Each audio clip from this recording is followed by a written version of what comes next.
নমস্কার বন্ধুরা, তোমরা সবাই কেমন আছো? আশা করি সবাই খুব ভালো আছো। প্রত্যেককে হ্যাপি নিউ ইয়ার, প্রত্যেককে নতুন বছরের খুব শুভকামনা। তোমাদের সবাই খুব ভালো থাকুক, সবাই খুব সুস্থ থাকো। আর নতুন বছরে একটু লেট হয়ে গেছে ভিডিও দিতে, তার জন্য সরি। তোমরা কিন্তু আমাদেরকে ফেসবুকেতে অবশ্যই এই পুরো বছরে ফলো করো আর ইউটিউবেও সাবস্ক্রাইব করো। আর নতুন বছরের প্রথম ভিডিও হতে চলেছে খুব টেস্টি। প্রথমে তোমরা দেখতেই পাচ্ছ আমরা এখানেতে সর্ষে গুঁড়োর মধ্যে অল্প একটু নুন আর জল দিয়ে ভিজিয়ে রেখেছি। অন্যদিকে লাউ পাতা আমরা হালকা করে ভাপিয়ে নিয়েছি নুন আর হলুদ দেওয়া জলের মধ্যে। তারপর আমরা একটা বাটির মধ্যে সেই ভাপানো লাউ পাতা দিয়ে একটা বেস তৈরি করে নিয়েছি। এখানে 2 বা 3টে লাউ পাতা দিয়ে বেস রেডি হয়ে যাবে। আরেক পাশে আমরা চিংড়ি মাছের নুন হলুদ মাখিয়ে তার মধ্যে ওই যে সর্ষেটাকে আমরা জল দিয়ে গুলে রেখেছিলাম সেটা দিয়ে দিয়েছি। এর মধ্যে আমরা স্বাদ মতো নুন, স্বাদ মতো হলুদটা আমরা এখানে মোটামুটি 1/4 চা চামচ মতো দিয়েছি।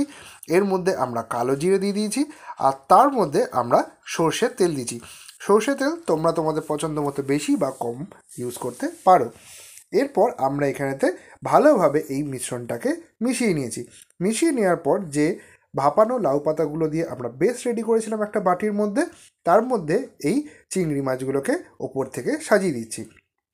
সাজিয়ে দেওয়ার পর যে সর্ষের যে মিশ্রণটা সেটাকেও কিন্তু আমরা ওপর থেকে দিয়ে দিলাম। আর এর মধ্যে আমরা দিয়ে দিচ্ছি অল্প একটু কাঁচা লঙ্কা বাটা।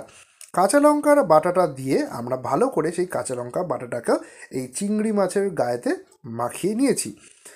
মাখিয়ে নেওয়ার পর আমরা ওপর থেকে আবার কয়েকটা লাউ পাতা যে ভাপানো ছিল সেগুলোকে ওপর থেকে আমরা চাপা দিয়ে দিয়েছি। তাহলে নিচের বেসেতে একবার লাউ পাতা, আবার উপরে আমরা একবার লাউ পাতা ভালো করে চাপা দিয়ে দিলাম। আর তার উপরে আমরা দিয়ে দিচ্ছি সর্ষের তেল। এখানে কয়েকটা কথা একটু বলি যে আমরা ফেসবুকেতেও আছি, তোমরা সবাই জানো। তো প্লিজ তোমরা ফেসবুকে কিন্তু আমাদেরকে ফলো করে নিও, স্বপ্ন আড্ডি আমাদের পেজ। আর আমরা ইউটিউবেও আছি। ইউটিউবেও আমাদের যে চ্যানেল, সেই চ্যানেলের নামও স্বপ্না আড্ডি। তো কী কথা রইলো, অবশ্যই কিন্তু আমাদের ফেসবুকে ফলো করতে হবে স্বপ্না আড্ডি চ্যানেলে। এবার যদি আবার আমরা টপিকে ফিরি, তাহলে আমরা একটা বড় বাটির মধ্যে একটা স্ট্যান্ড নিয়ে সেখানে আমরা আগে থেকে জল খুব ভালো রকমভাবে ফুটিয়ে রেখেছিলাম।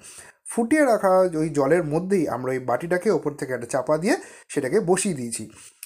বসিয়ে দেওয়ার পর আমরা এখানে দুটো জিনিস করেছি। প্রথমে 10 মিনিট আমরা খুবই হাই ফ্লেমে এটাকে ফুটিয়েছিলাম। তারপরে 10 মিনিট আমরা খুব লো ফ্লেমে বা মিডিয়াম ফ্লেমেতে আমরা এটাকে ফুটিয়ে নিয়েছিলাম। ব্যাস, আমাদের কিন্তু লাউ পাতা দিয়ে চিংড়ি ভাপা একদম রেডি। এই যে এখানে আমরা তোমার দেখাচ্ছি, লাউ পাতা উপর থেকে সরে গেল আর ভেতরে চিংড়ি মাছগুলো দেখো কি সুন্দর একদম গলে গেছে বলো বা সেদ্ধ হয়ে গেছে। এরপর তোমরা এটা ভাত দিয়ে বা রুটি দিয়ে, তোমরা যে কোনো কিছু দিয়ে কিন্তু এটাকে খেতে পারো।